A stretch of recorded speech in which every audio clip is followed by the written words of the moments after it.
या PCB chairman ने बड़ी एक अहम बात की है कि अब हम जो है वो भीख नहीं, खुददारी और इज्जत से खेलेंगे। वेस्टर्न ब्लॉक जब चाहता है इकट्ठा हो जाता है, हमें भी खित्ते के क्रिकेट के मुफाद में इस जानिब कदम बढ़ाना पड़ेंगे। तो कुछ एशियन ब्लॉक जैसी कोई बात भी कहा जा रहा है कि इस तरह की कोई चीज करने के बारे में सोचा जा रहा है। तो अगर इस तरह की कोई चीज सोची जाती है तो ये सिर्फ बातों तक ही रहेगी, या फिर आपको लगता है इस तरह की कोई चीज प्रैक्टिकली हो भी सकती है अगर आप सारे एशियाई ममालिक को देखें इस वक्त? तो Ayesha, Ehtesham, thank you very much मुझे इनवाइट करने के लिए। और जहां तक आप बात कर रही हैं बातें करने की, तो इसमें तो कोई शक नहीं है कि अभी तक सिर्फ रमीज हसन राजा साहब के फ्रंट से बातें ही हमें सुनने को मिल रही हैं। एक्शन का टाइम कब आएगा, कब एक्शन होगा, शायद इसका ना मुझे पता है ना आपको पता है। आज एक वर्चुअल प्रेस कॉन्फ्रेंस की जो कि 1 घंटे से ज्यादा के वक्त पर मुहित थी चेयरमैन पाकिस्तान क्रिकेट बोर्ड की। 13 तारीख को चेयरमैन पाकिस्तान क्रिकेट बोर्ड आए थे और उन्होंने अपनी 57 मिनट समथिंग सेकंड की जो प्रेस कॉन्फ्रेंस थी उसके बाद कहा था कि वो बार बार मीडिया के सामने नहीं आएंगे। लेकिन फिर हमने देखा कि 2 मरतबा उनकी वीडियो सामने आई और उसके बाद आज उन्होंने 1 घंटे की वर्चुअल प्रेस कॉन्फ्रेंस की। मसला यहाँ पर एहतशाम साहिबा ये है कि पाकिस्तान क्रिकेट बोर्ड का जो इस वक्त इस तमाम सूरत हाल में जो हिकमत अमली है वो क्या है वो शायद किसी को नहीं पता। आप एग्रेसिव हैं तो किस तरह एग्रेसिव हैं ये हमें नहीं पता। आज रमीज हसन राजा साहब ने अपनी वर्चुअल प्रेस कॉन्फ्रेंस में एशियन ब्लॉक बनाने की बात की और जब उनसे ये सवाल किया गया कि अगर आप एशियन ब्लॉक बनाने जाएंगे तो पड़ोसी मुल्क को क्या उसमें रखेंगे, तो उनका जवाब था कि हुकूमत के साथ ये क्रिकेट बोर्ड ऑपरेट करता है और इस बारे में हम सोच नहीं रहे। तो अब सवाल ये है कि बांग्लादेश, श्रीलंका की जो टीमें हैं, इवन अफगानिस्तान, कि वो आपके साथ किस तरह इस एशियन ब्लॉक में जो है वो काम करती हैं। ये इतना आसान होगा नहीं पाकिस्तान क्रिकेट के लिए। तो फिलहाल तो सिर्फ हमें जो है वो बातें ही दिखाई देती। सही। अच्छा याया, मुझे ये बताइएगा कि एक एग्रेसिव अप्रोच भी सामने आती है, जिस तरह इस तरह के मशवरे होते हैं जो कि T20 से ही आप जो है वो उसका बॉयकॉट कर दें। फिर कहा जाता है T20 वर्ल्ड कप में पाकिस्तान को इन टीम्स को बॉयकॉट करना चाहिए। तो आपको लगता है कि हम इस पोजीशन में हैं इस वक्त कि हम जो है वो इतनी एग्रेसिव अप्रोच अपना सकें? देखिए आयशा, जब आपके साथ जो नाइंसाफी England and New Zealand cricket board ने की और फिर दूसरी बात यह कि उनके पास कोई कॉन्क्रीट एविडेंस नहीं है, उनके पास कोई ठोस वजह नहीं है पाकिस्तान आने की, और अब ये बात आहिस्ता आहिस्ता जो है अनफोल्ड हो रही है कि जनाब हमारे क्रिकेट को डैमेज करने के लिए ये सब कुछ किया जा रहा है। और जो 2 वाकयात हमारे सामने गुज़िश्ता चंद घंटों में आए हैं उसको देखने के बाद तो इस राय को तकवीयत भी मिलती है। हमने जिस कोशिश के साथ, जिस मेहनत के साथ पाकिस्तान में बैनुल अक़वामी क्रिकेट को वापस लाकर पाकिस्तान के मैदानों को आबाद किया था, उसको बुरी तरह के साथ मस करने की, डैमेज करने की कोशिश की जा रही है, इसमें कोई शक नहीं है। लेकिन मसला ये है कि आप किस तरह आगे जाएंगे, आप अपने मसल कैसे शो करेंगे। आपने बिल्कुल ठीक बात की कि इंटरनेशनल क्रिकेट काउंसिल का अगले महीने जो इवेंट होने जा रहा है उसमें हमारा मुकाबला 26 तारीख को शारजा में न्यूजीलैंड के सामने है। ये नहीं कह रहा कि आप उनके साथ मैच नहीं खेलें, मैं ये बिल्कुल नहीं कह रहा कि आप उनको स्टेट अवे रिफ्यूज कर दें। लेकिन आयशा, उन्होंने जो कुछ हमारे साथ किया है उस तनाजुर में कम से कम आप उनको हम कर क्या सकते हैं, हम किस पोजीशन में, यही मैं जानना चाह रही हूँ।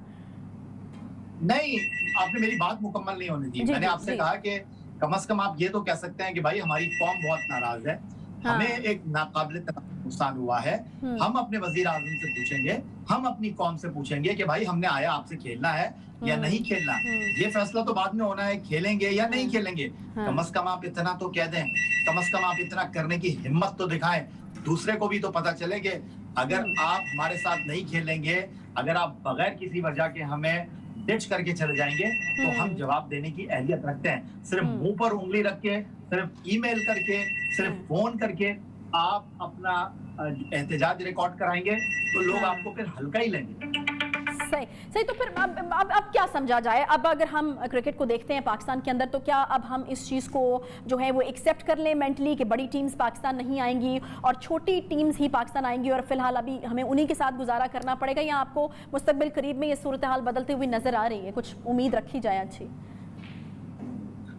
देखिए आयशा, बदकिस्मती है कि न्यूजीलैंड के बाद इंग्लैंड को आना था, इंग्लैंड के बाद वेस्ट इंडीज को और वेस्ट इंडीज के बाद ऑस्ट्रेलिया को। किसी हद तक मुझे उम्मीद वेस्ट इंडीज की तो है, लेकिन ऑस्ट्रेलिया की तो फिलहाल हमें कोई उम्मीद दिखाई दे नहीं रही। तो इस तमाम सूरत हाल में किस तरह हमने पेनिट्रेट करना है, किस तरह हमने आगे बढ़ना है, बिल्कुल आपका सही। बचा सवाल है। हाँ। आज ये सजेशन आई कि जनाब आप एक ट्राई सीरीज करवा लें। अब मेरा अपना ज़ाती ख्याल ये है कि बजाय इसके कि आप ट्राई सीरीज कराएं, बजाय इसके कि आप जो है वो गैर ज़रूरी तौर पर जो है वो जनाब जी। गैर ज़रूरी तौर पर चीज़ों को इंगेज करें। आपको ये चाहिए कि पाकिस्तान सुपर लीग अब एक ब्रांड बन चुका है। सही है। पाकिस्तान सुपर लीग में पैसे की चमक दमक के साथ, डॉलर्स की चमक दमक के साथ खिलाड़ी पाकिस्तान आ जाते हैं। अब आपको इस ब्रांड को इतना बड़ा करना है कि ये दुनिया को पैगाम जाए। और सही। ये जो पाकिस्तान सुपर लीग है, आप बांग्लादेश से सीरीज खेल रहे हैं, श्रीलंका से सीरीज खेल रहे हैं, जिम्बाब्वे से सीरीज कर रहे हैं, मेरा ख्याल है कि आपको इतना रिस्पॉन्स नहीं मिलेगा जितना पीएसएल पे मिलेगा। सही है, ठीक है। अच्छा, क्विकली याया, कल प्राइम मिनिस्टर साहब मिल रहे हैं T20 स्क्वाड से, कितना ज़रूरी था इस वक्त ये मुलाकात और टीम का मोराल बढ़ाना? देखिए आयशा, इसमें तो कोई दो राय नहीं है कि वजीर आज़म पाकिस्तान क्रिकेट की एक बड़ी पर्सनालिटी है और इस मुश्किल सूरत हाल में डेफिनेटली जब वो खिलाड़ियों के साथ मुलाकात करेंगे, उनको इस तमाम सूरत हाल पर ब्रीफ करेंगे, तो ये एक बड़ी हेडलाइन बनेगी, इसमें कोई दो राय नहीं है। लेकिन हमें इससे आगे बढ़कर सोचना होगा। हमें पाकिस्तान में इंटरनेशनल क्रिकेट की वापसी के हवाले से दुनिया को ये पैगाम देना होगा, दुनिया को ये बताना होगा कि पाकिस्तान क्रिकेट एक हकीकत थी, पाकिस्तान क्रिकेट एक हकीकत है और पाकिस्तान के बगैर दुनिया की क्रिकेट मुकम्मल नहीं। बिल्कुल, पाकिस्तान क्रिकेट एक हकीकत रहेगी। बहुत शुक्रिया डॉक्टर शाहिद मलिक साहब। इस वक्त जो हम देख रहे हैं कि फिगर्स कोट हो रहे हैं डेंगू के हवाले से और तशवीश में इजाफा हो रहा है हर गुजरते दिन के साथ, मुझे ये बताएगा कि आपको क्या लगता है कि डेंगू फैलने की सबसे बड़ी वजह क्या है? क्या बारिशों की वजह से जो है डेंगू फैल रहा है? क्योंकि बारिशों का सीजन है, वो तो हर साल ही होती हैं, या फिर कोई जो पहले से लिए जाने थे इकदाम वो नहीं लिए गए, इसलिए हम देख रहे हैं कि डेंगू जो है वो तेजी से फैल रहा है इस वक्त? बहुत शुक्रिया जी। मैं आपसे बात करूं कि ये जो मौसम है ना, ये 3 किस्म का ट्रिपल बर्डन ऑफ डिजीज है। मौसमी बुखार है, डेंगू बुखार है, मलेरिया बुखार है। अभी आपने बात की थी हिकमत अमली की। जो स्ट्रेटजी होती है ना, ये लॉन्ग टर्म होती है, ये इस तरह तो एकदम तो स्ट्रेटजी अडॉप्ट करनी पड़ती। ये जो डेंगू है, ये एक तो एनवायरमेंटल इशू है, ये मेडिकल इशू है, ये सोशल इशू है। अब अगर ये टाइमली स्प्रे करना था, टाइमली आइडेंटिफिकेशन करनी थी कि हमारे स्पॉट्स कौन कौन से हैं, ऑप्टिमम टेम्परेचर के अंदर, तो बात यह है कि हमने मौके के ऊपर एक टाका नहीं लगाया, तो इस मौके के ऊपर हम 9 लगाने की कोशिश कर रहे हैं। ये देखे ना, एनवायरमेंटल डिपार्टमेंट ने काम करना था आज से चंद महीने पहले। हमारा मसला यह है कि हम पेपरिंग भी क्रैक्स करते हैं, तो उसके पीछे भागे चलो। ये डेंगू आया तो इसके पीछे पागलों की तरह हम शुरू हो जाएंगे काम। ये काम इस तरह नहीं करते।